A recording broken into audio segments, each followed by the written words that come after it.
In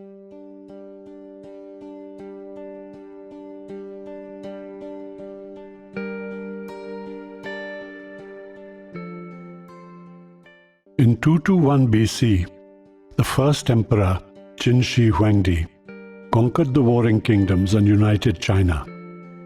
He was a ruthless tyrant whose efficient government created growth and prosperity with massive infrastructure projects, the most famous being the Great Wall of China.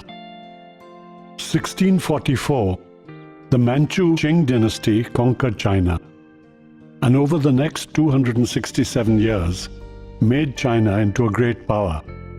The great Qing Emperor Qianlong, a contemporary of George Washington, expanded China's territory to 11 million square kilometers. China's wealth grew to 1/3 of the world's GDP. Between 1840 and 1940, China suffered a century of humiliation in which she was defeated and robbed of her wealth by foreign powers, the Europeans and the Japanese.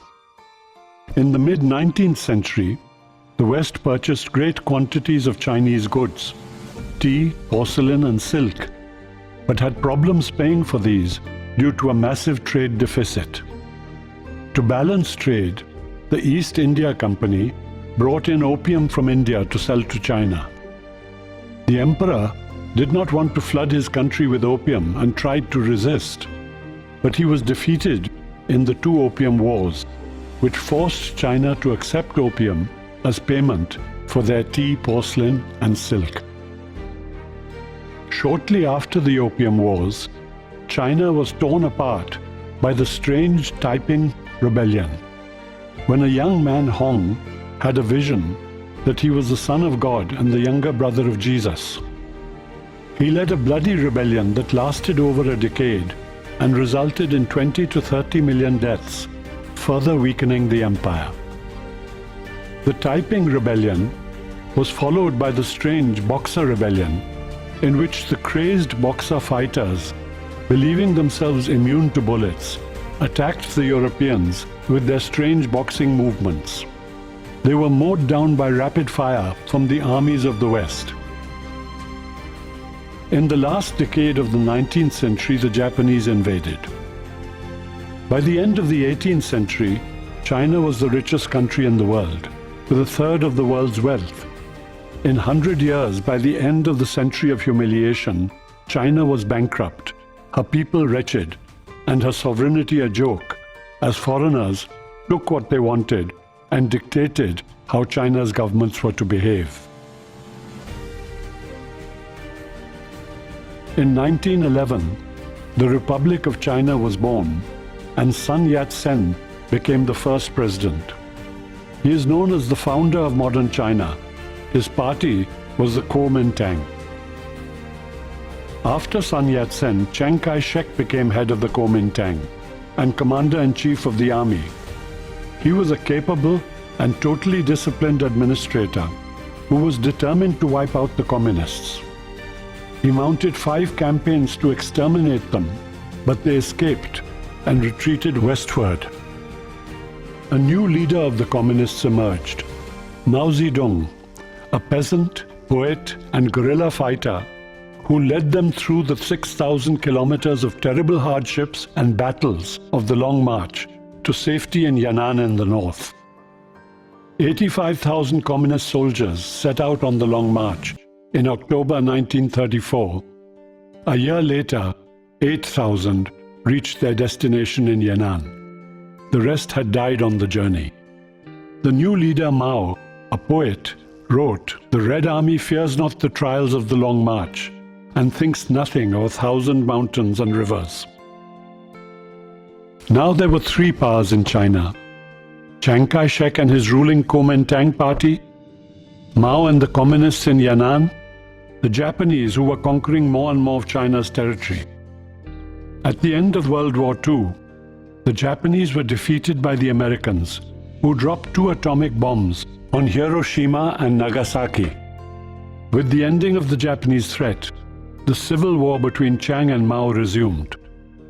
In 1949, the victorious Mao and his communists captured Beijing and declared the birth of the People's Republic of China.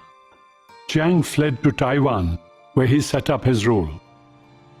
The communist leaders moved into Zongnanhai, the imperial residential complex beside the Forbidden City. In 1949, the most important communist leaders under Mao were Liu Shaoqi, Zhou Enlai, Deng Xiaoping, and Chen Yang. The most important marshals of the Red Army were Zhu De, Peng Dehuai, Lin Biao, and He Long. Mao's takeover was a revolution. A revolution is not a dinner party. It is violent, and Mao was a violent man. In the countryside, he expropriated the landlords, 2% of the population, who owned 40% of the farmland. Over 1 million landlords were killed. Mao attacked the counter-revolutionaries. 700,000 were killed, 1.3 million convicted, 1.2 million sent for forced labor, and 300,000 for re-education. With mass trials everywhere, people lived in fear.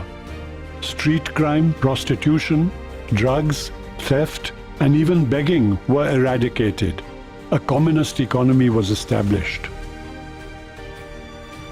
Hardly a year after the birth of the People's Republic, the Korean War began. Stalin persuaded Mao to fight in support of North Korea on the promise of air support. When Mao moved his forces into Korea to fight the combined forces of South Korea and America, the USSR failed to deliver the air cover. With the threat of a nuclear attack hovering over him, Mao did not falter. Despite heavy losses, which included his son, who died in the Korean War, he bravely held back the US troops, resulting in the division of Korea. After the Korean War, Mao had nowhere to turn except to the USSR. He moved forward to a Soviet-style economy: heavy industry, minimum consumption, maximum savings. Mao announced that he would sacrifice a generation to build a future for China. It seemed to work, and the economy grew. Industry grew at a furious pace. Between 1949 and 1976, under Mao, industrial production grew by 30 times. Success went to Mao's head, and in 1956, Mao announced the Great Leap Forward to catch up Britain's economy in 14 years. It was to prove Mao's greatest disaster. Labor, materials, and massive effort was put into producing steel by backyard furnaces that hardly worked. The steel produced was not fit for use. The dislocation of farm labor resulted in falling grain production and falsified figures that made the problem even worse. A great famine resulted in 30 million deaths. The nation was devastated, and Mao moved to the back benches as Liu Shaoqi, Zhou Enlai, Chen Yang, and Deng took control of the economy. This experienced team succeeded in rebuilding the economy in a few years. By 1966, Mao was again becoming restless. He planned his comeback. He launched the violent and chaotic Cultural Revolution. Frenzied Red Guards attacked party officials, beating, torturing, and arresting those they perceived as anti-Mao or anti-party. In the process, top leaders including Liu Shaoqi, Peng Dehuai, and He Long were killed. Even Lin Biao, Mao's designated successor, died in a plane crash. Others like Deng were sent down to work in factories or farms. Many family members of top leaders suffered. Deng's son, Pu Feng, was thrown out of a fourth-floor window and crippled for life.